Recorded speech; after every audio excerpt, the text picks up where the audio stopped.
કોબીજ કોબીજનો ઉપયોગ એક સલાડ તરીકે બી આપણે કરીએ છીએ અને શાકભાજી તરીકે કરીએ છીએ. હવે સલાડ તરીકે આનો જો ઉપયોગ કરીએ તો આપણને વધારે ફાયદા થાય. વધારે ફાયદા કઈ રીતે કે જો જ્યારે આપણે શાકભાજી બનાવવા જઈએ ત્યારે શું કરીએ છીએ કે એને શેકીએ છીએ અને તળીએ છીએ, બનાવીએ છીએ.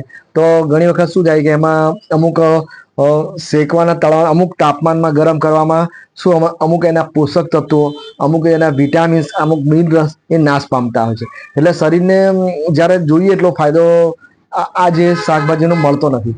જો આપણે કદાચ કાચા કચુંબર અને આપણે સલાડ તરીકે કરીએ તો એના જે પોષક તત્વો હોય એમાં સારા એવા પોષક તત્વો આવેલા હોય છે કે જે ફાઈબર બી સારી માત્રામાં હોય છે અને એન્ટીઓક્સિડન્ટ્સ હોય છે.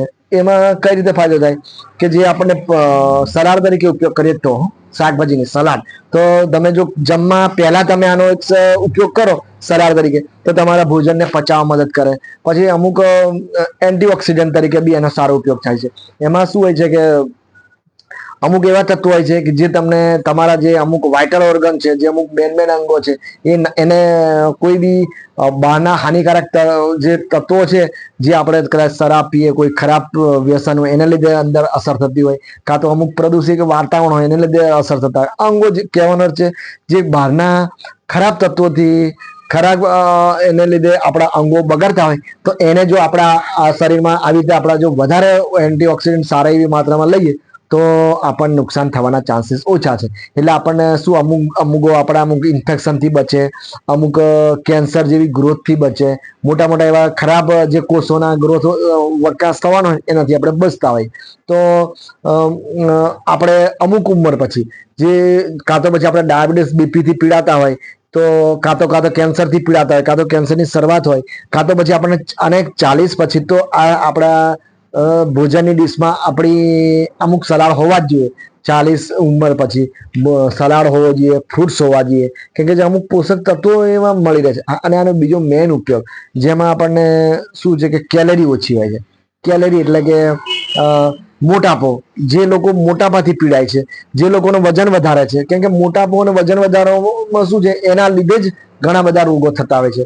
એટલે શું છે કે તમને જો થોડો ઘણો આઈડિયા આવી જાય કે કેલરી એટલે શું કે જેટલા બને એટલા સલાડ કહેવાય. સલાડ શાકભાજીમાં અમે 20 થી 25 જ કેલરી હોય છે તો એમે બી 25 અને આ સલાડ તરીકે કરીએ તો 20 થી 25 એટલે ગાજર, મૂળા, ટામેટા 20-25 કેલરી. અને જો થોડીક શાક બનાવીએ તો અંદર કે અમુક મસાલા નાખીએ, તેલ નાખીએ તો એ ડીશમાં 100 કેલરી થઈ જાય. એવું સમજવાનું 100 કેલરી. તો કહેવાનો અર્થ છે કે જો વજન ઘટાડવા માંગતા હોય તો તમારે કેલરી ડાયટ તમને ખબર હોવી જોઈએ. કેલરી શામાંથી કેટલી મળે. હવે વજન ઘટાડવા માટે જનરલી આપણે આપણા ભોજનમાં નોર્મલ રીતે જોઈએ તો 1500 થી 1800 ની વચ્ચે આપણે કેલરી લેતા હોય છે તો આપણું વજન એનું એ જ રહે. ઘણા લોકો શું 2000, 2500, 3000 કેલરી લો તો તમે વજન તમારું વધતું જતું હોય. હવે જે લોકો વજન ઘટાડવા જ માંગે છે તો એ લોકો તો એમનું આ કેલરી છે એ 1000 ની આસપાસ લાવવી જ પડે.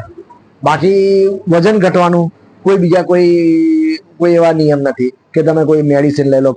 તમારે આ કેલરી ડાયટ પર જ જવું પડે. અને જો કેલરી ડાયટનું નોલેજ ના આવે ત્યાં સુધી તમારું વજન ઘટતું હોય એવું મને લાગતું નથી. છતાં બી કેલરી ડાયટ વિશે થોડું આપણે અંદાજ ટૂંકમાં કહી દઈએ કે જો કાચા શાકભાજી, લીલા જે કાચા શાકભાજી કહીએ તો ગાજર, મૂળા, ટામેટા એમાં 20 કેલરી અંદાજ મારીએ. પછી જે આપણી શાકભાજી બધા એમાં બી 20 થી 25, 100 ગ્રામનો અંદાજ. 100 ગ્રામમાં 25 કેલરી ગણીએ. પણ આપણે જયારે શાકભાજી બનાવીએ છીએ એટલે અંદર અમુક નાખીએ છીએ મીઠું, મરચા, મસાલા, તેલ ખરાબમાં ખરાબ છે. જે લોકો વજન ઘટાડવા માંગે છે એ લોકો એક જ ચમચીમાં 50 કેલરી લઈને આવે છે. એક ચમચી તેલ નાખો એટલે 50 કેલરી. એટલે તમે શાક ગણો એટલે 100 કેલરી એક ડીશમાં ગણવી જ પડે. તો પેલી 25 કેલરી ગણીએ, જે સલાડ વાપરે 25 કેલરી, અને ફ્રૂટ્સ આપણા 50 કેલરી ગણીએ, થોડા મીઠા ગળ્યા ફ્રૂટ્સમાં 80 કેલરી ગણીએ, આપણી શાક જેના વગર આપણે ચાલે નહીં એને આપણે 100 કેલરી. એક જ વખત શાક લો તો 100 કેલરી. પછી રોટી 100 કેલરી, દાળ ભાત ની એક કટોરી ગણીએ તો 100 કેલરી. એટલે જે લોકો વજન ઘટાડવા માંગે છે એને એક ટાઈમ જ લેવું પડે અને એક કે બબ્બે રોટી, એક બબ્બે. એનાથી જો વધારે જશો તો તમારે 1200 કેલરી થઈ જાય. 1000 ની આસપાસ ચાલુ હોય તો આ રીતે મેન્ટેન કરવું પડે. પછી તમે કદાચ રોટી 100 કેલરી ગણતા એમાં જો 1 ચમચી તેલ નાખી દો, 1 ચમચી ઘી નાખો તો બીજી 100 કેલરી એડ થઈ જાય, 50 કેલરી એડ થઈ જાય, તો તમારી કેલરી વધી જાય. એટલે જે લોકો વજન ઘટાડવા તેલ તો છોડવું જ પડે, તેલ ઘી તેલ ને ઘી તો એને એ રીતે જોઈએ તો પછી તમારે તળેલું વસ્તુ બી છોડવી પડે. એક સમોસો કચોરી તમે 200 થી 250 કેલરી આવે, તો તેલ જે લોકો વજન ઘટાડવા માંગે છે એને તેલ બી છોડવું પડે, તળેલી આઈટમ બી છોડવી પડે, કેમ કે તો જ તમે 1000 ની આસપાસ કેલરી ચાલી શકો. હવે આયા દૂધની વસ્તુ, તો દૂધમાં શું હોય છે, એક ગ્લાસમાં 50 કેલરી ગણો, એની અંદર આપણે ખાંડ 1 ચમચી નાખી દો તો 150 કેલરી. તો હવે ખાંડમાં જો એક ગ્લાસમાં 150 કેલરી થઈ જાય, એ જ રીતે ચામાં આપણે 1 કપમાં 50 કેલરી અંદાજિત મારી લો. એક બિસ્કિટ લો 50 કેલરી, 25 કેલરી ગણો, થોડો ગળ્યો બિસ્કિટ ગણો, ખાંડ ઉમેરાઈ ગઈ બને તો એ 50 કેલરી ગણો. તો આ રીતે આપણું કેટલું કેલરી વધી જાય. તો જે લોકો વજન ઘટાડવા માંગે એને બહુ આવું નોલેજ હોવું જ જોઈએ.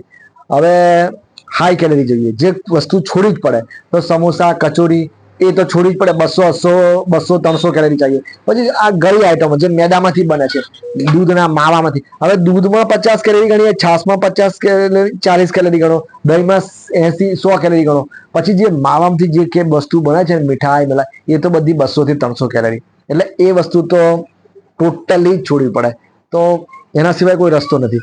હાઈ કેલરી તળેલું એટલે અંદાજિત કેલરી મેં તમને કીધી. આ રીતે જીવન જીવો, 1000 ની આસપાસ કેલરી ચાલો, અને કાચા શાકભાજી અને ફ્રૂટ્સનો ઉપયોગ કરો, તો શું અમુક પોષક તત્વો જે તમને નથી મળવાના, જેની ઉણપ પડવાની છે, એનાથી તમે બચી શકો છો. અને તમારું કેલરી ડાયટ માં તમે ભોજન ઓછું લઈને બી બેલેન્સ ડાયટ બનાવી શકો છો. અને બીજું કે જે અમુક પોષક તત્વોને લીધે કમી પડવાની છે એ તમે સેટ થઈ જાય. એટલે મોટાપાથી પીડાય છે, જે લોકો ડાયાબિટીસ બીપી થી પીડાય છે એ લોકો, અને મોટાપાથી પીડાય છે એ લોકો, જ્યારે જો આપણા કચા શાકભાજી, કચુંબર, સલાડ કહીએ, ફ્રૂટ્સ ના ઉપયોગ કરે, એ વગર એમનું ભલું ના થાય. તો જેટલું મને ખબર છે એટલું મેં કહ્યું.